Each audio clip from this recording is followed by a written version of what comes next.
इन्फोसिस पे तपन जी राय जानना चाहते हैं। जी देखिए, इंफोसिस का जिस तरह से रिजल्ट है कंपेयर टू टीसीएस और वहां से बेटर था। लेकिन प्रॉब्लम यही हो रही है कि आईटी कंपनीज ना, जो उनके गाइडेंस है 2 से 4% का, 1 से 3% का, वो बोल रहे हैं वो काफी कम ग्रोथ है। अगर आप देखो तो नो, अब हमारा जीडीपी ज्यादा ग्रो कर रहा है, 3.5 6.5 से 7% से।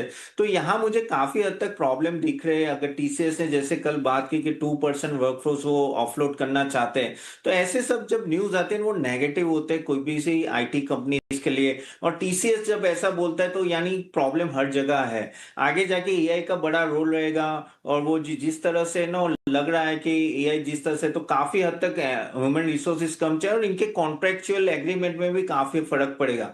तो मेरे हिसाब से ये यहाँ से आईटी में खास करके दिग्गज शेयर्स है जैसे टीसीएस, इंफोसिस, एचसीएल, वहां आपको थोड़ा केयरफुल रहना चाहिए मेरे हिसाब से। तो आप यहाँ से चाहो तो निकल भी सकते हो। और बाकी जैसे बैंकिंग एनबीएफसी हो या एफएमसी, वहां आप फोकस कीजिए, क्योंकि यहाँ मुझे ग्रोथ बहुत ही म्यूटेड लग रहा है। मेरे हिसाब से अगर आपके पास प्रॉफिटेबिलिटी और आपका भाव आ गया है तो आई थिंक निकल के मैं दूसरे सेक्टर में जाने की राह देगा। मुझे यहाँ काफी म्यूटेड ग्रोथ दिख रहा है क्वार्टर के लिए, कुछ क्वार्टर्स के लिए।